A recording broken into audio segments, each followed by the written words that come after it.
안녕하세요. 선행갈비입니다.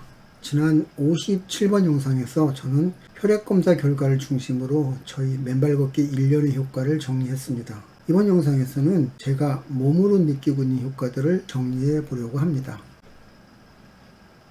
제일 먼저 느낀 효과는 혈압이 안정되었다는 것입니다. 맨발 걷기를 시작하고 나서 45일쯤 되었을 때 저는 혈압약을 끊었습니다. 그때는 사실 아무것도 몰랐기 때문에 무식하게 용감하게 끊을 수 있었습니다. 그런데 나중에 알고 보니까 혈압약은 그렇게 마음대로 바로 끊으면 안 된다고 하더라고요. 경과를 보면서 서서히 끊어야 한다고 합니다. 가급적이면 의사와 상담한 후에 끊는 게 좋다고 합니다. 저는 맨발 걷기를 시작하고 4개월쯤 되었을 때 혈압이 가장 안정적이었습니다. 그때 혈압은 115에서 125 사이였습니다. 굉장히 좋았죠. 집에서 쟀을 때보다 어쩐 일인지 동네 병원에서 더 낮게 나왔는데요. 거기서는 110에서 120 정도 나온 것 같습니다. 그렇기 때문에 단백뇨 의심 판정을 받았을 때 바로 가서 검사하기보다는 경과를 좀 지켜보자 라는 생각을 할 수 있었던 것 같습니다. 그런데 최근 제 혈압은 지난해 말 가장 좋았던 때에 비교해서 약 10 정도 올랐습니다.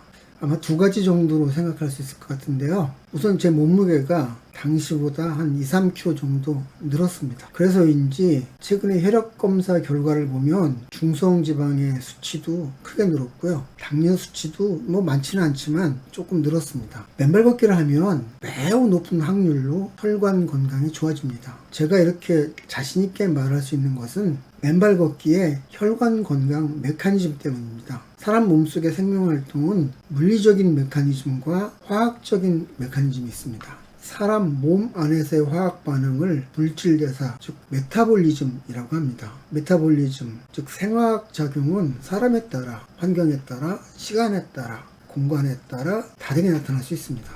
그렇지만 물리적인 메커니즘은 예외가 거의 없습니다. 중력 같은 것을 예로 들어볼 수 있습니다. 중력의 힘은 예외 없이 모든 사람에게 똑같이 영향을 미칩니다. 맨발 걷기가 혈관에 작용하는 메커니즘은 화학적인 메커니즘과 물리적인 것이 결합되어 나타납니다. 화학적인 메커니즘은 앞서도 말했지만 사람마다 다르게 나타날 수 있지만 물리적인 작용은 거의 예외가 없습니다. 그래서 맨발 걷기를 하면 대체로 혈관 건강이 좋아지게 되어 있다고 말할 수 있는 겁니다. 왜냐하면 물리적인 효과가 있기 때문이죠. 맨발 걷기의 혈관 건강에 관한 물리적인 효과의 대표적인 것이 발바닥 펌핑 효과입니다. 발바닥 펌핑 효과는 제가 이 두 개의 영상에 자세히 정리해 두었습니다. 참고하시기 바랍니다. 혈관 건강은 물리적인 메커니즘은 균일하게 나타날 수 있지만 화학적인 메커니즘은 다르게 나타날 수 있기 때문에 맨발 걷기를 한다고 해서 효과가 모든 사람에게 똑같이 나타날 수는 없습니다. 맨발 걷기를 하는데도 혈압이 개선되지 않는 경우도 많고요. 그럴 때는 자기의 몸을 잘 관찰해야 합니다. 그리고 그 원인이 무엇일지를 스스로 한번 생각해 보면 좋을 것 같습니다. 자기 몸 상태는 사실은 자기가 가장 잘 알 수 있거든요. 저는 제 채널의 54번 영상에서 혈압을 결정하는 5개 핵심 요소를 살펴본 적이 있습니다. 그것은 피의 양과 질, 그리고 혈관 상태입니다. 따라서 내 혈압에 문제가 있으면 어느 것이 가장 큰 문제인지 생각해보고 그것을 가장 먼저 단단히 관리하는 것이 매우 중요합니다. 맨발 걷기를 하면서 저는 물 먹는 양을 크게 늘렸습니다. 물 먹는 양이 늘어나면 혈액의 양이 늘어날 거고 혈액의 양이 늘어나면 혈압이 올라갑니다. 게다가 저는 요번에 당뇨 수치가 많이 안 좋아졌고 중성지방의 수치 높아져서 피의 질이 많이 나빠져 있는 상태입니다. 따라서 저는 그 물을 많이 먹으면서도 혈관의 그 혈압을 정상적으로 유지해야 되는 숙제를 해결해야 합니다. 게다가 저는 혈관의 벽이 많이 굳어 있는 상태이기 때문에 이 문제도 해결해야 합니다. 맨발 걷기를 하면서 혈관을 건강하게 지키려면 맨발 걷기만이 아니라 내가 또 다른 노력을 보태야 할 수도 있습니다. 맨발 걷기 하는데도 혈압이 잘 안 잡히면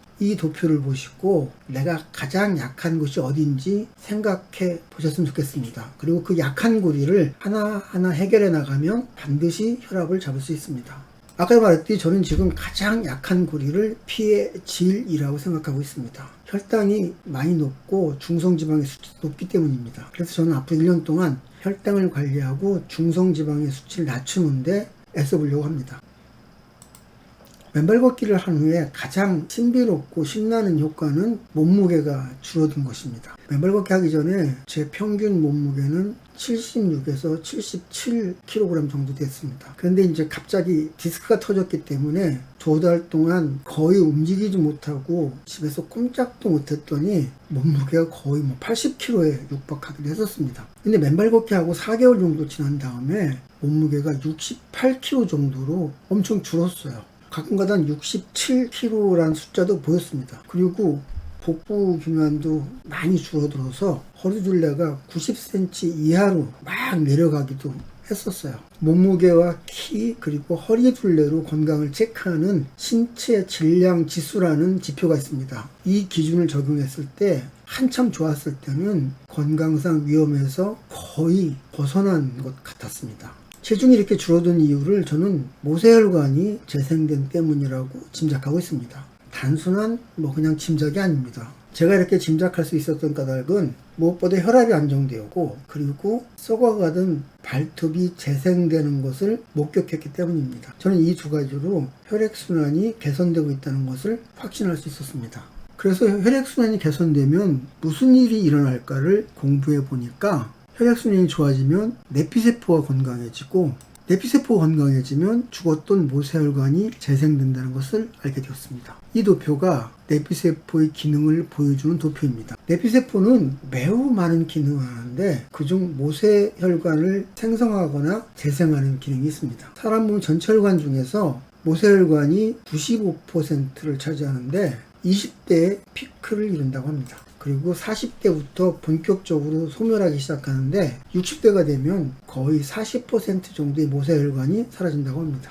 그런데 혈관 내피세포 관리를 잘하면 죽었던 모세혈관이 되살아난다고 합니다. 모세혈관이 재생되면 기초대사량이 늘어나기 때문에 체중이 빠지게 됩니다. 맨발 걷기 전에 왼쪽 발톱 아랫부분이 까맣게 썩어가고 있었습니다. 그런데 맨발 걷기를 하면서 썩는 게 멈췄습니다. 그리고는 새살이 올라오기 시작했습니다. 저는 이것을 혈관 건강이 좋아지는 것으로 해석했습니다. 혈관 건강, 특히 내피세포 건강이 좋아지면서 모세혈관이 재생되고 그러면서 기초대사량이 늘어나고 기초대사량이 늘면서 체중이 줄어든 것이라고 저는 생각하고 있습니다. 모세혈관이 되살아나면 모세혈관이 지나가는 장기도 되살아납니다. 혈관과 장기가 되살아나고 늘어나면 체온도 올라갑니다. 그러면 당연히 몸의 대사량이 늘어납니다. 몸의 에너지 소비량이 늘어나면 저절로 비만은 개선될 수 있습니다. 비만이 개선되면 혈압이 안정되고 이것이 다시 충류라는 게 안정된 혈류를 말합니다. 이 충류를 증가시켜 모세혈관이 재생되는 선순환 구조를 만듭니다. 이렇게 하면서 맨발 걷기를 하면서 물이나 소금 그리고 먹거리를 잘 조절해주면 좀 더 큰 비만 개선 효과를 거둘 수 있습니다. 전에도 먹거리를 줄이는 방식으로 다이어트를 몇 번 한 적이 있었습니다. 그런데 매번 무척 힘들었고 후유증도 심했습니다. 저는 다이어트를 하면 목살이 제일 먼저 빠집니다. 그러면 엄청 헬스케 보이고 얼굴색도 말도 아니고요. 그리고 매우 몸이 부자연스러워 보였습니다. 근데 이번에는 목살도 그대로였고 혈색도 나빠지지 않았고 얼굴이 상하지도 않았습니다. 제일 좋았던 것은 뱃살이 많이 빠졌다는 겁니다. 근데 살이 빠지다가 68kg를 고비로 더 이상 살이 빠지지 않았습니다. 브로카법이라는 표준 체중 계산법이 있는데 이것은 키에서 100을 빼고 여기에 0.9를 곱하면 나오는 숫자가 자기 표준 체중입니다. 이 계산식을 적용하면 저의 표준 체중은 58.5kg입니다. 저는 목표 몸무게를 65kg로 잡고 있었거든요. 그러니까 68kg까지 왔으니까 65kg까지는 한 3kg만 더 빼는 상황이었어요. 그래서 이제 다 뺐다 라고 생각을 했었는데 68kg에서 딱 멈춘 거죠. 그때부터 이제 69에서 71kg 사이를 왔다 갔다 하면서 간신히 버텼습니다. 그나마 맨발 걷기를 계속했기 때문에 이 정도 유지할 수 있었을 거라고 생각합니다. 거의 한 1년을 버텼거든요. 전에는 몸무게를 여러 번 다이어트를 했었는데 6개월을 버티기가 쉽지 않았습니다. 6개월 지나서 거의 요요가 왔었거든요. 아무튼 1년을 버텼지만 최근 들어서 몸무게 지키기가 조금 벅찹니다. 그래서 목표 몸무게 65kg를 이루기 위해서 무언가 다른 방법을 공부하고 있습니다. 지금 현재 제 몸은 BMI를 기준으로 했을 때 1단계 비만이 바뀌었어요. 뱃살이 좀 늘었거든요. 그러니까 질병 위험도가 매우 높음이 되었어요. 그러니까 이제부터는 이 문제를 해결하기 위해서 뭔가 노력을 더 해야 될 것 같습니다. 수면 개선 효과는 맨발 걷기 하는 분들은 대부분 경험하는 효과입니다. 저 역시 이것이 무척 신기했습니다. 맨발 걷기 하기 전에도 잠을 못 자는 것으로 그렇게 자주 많이 아주 힘들지는 않았습니다. 근데 이제 잠자는 시간을 놓치면 잠들기가 굉장히 힘들었어요. 그러니까 졸리면 바로 잠자리에 들어갔어야 했습니다. 근데 문제는 잠자는 시간이 자꾸 빨라진다는 거였어요.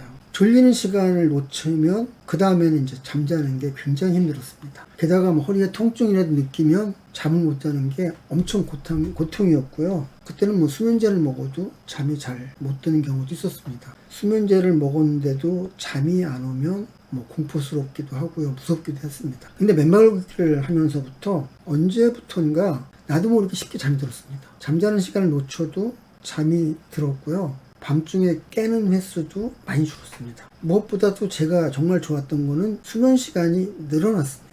맨발 걷기 하기 전에는 6시간 정도 자는 게 고작이었습니다. 그런데 맨발 걷기를 하고 나서는 컨디션이 좋으면 8시간 정도까지도 잠을 잘 수 있었습니다.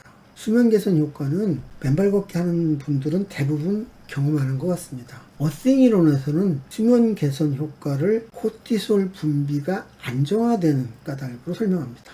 그래서 많은 맨발 걷기 하시는 분들이 코티솔 안정화가 수면 개선 효과를 가져온다고 생각하는 것 같습니다. 그런데 저는 코티솔 안정화보다는 멜라토닌 메커니즘이 더 큰 영향을 준다고 생각합니다. 물론 코티솔과 멜라토닌은 매우 밀접한 관련성을 갖고 있습니다. 코티솔과 멜라토닌 그리고 수면에 관한 것도 한번 자료를 조사해서 영상을 만들어 보고 싶습니다. 맨발 걷기와 수면에 관한 내용은 여기에 정리되어 있습니다. 세로토닌과 멜라토닌에 관한 5개의 영상입니다.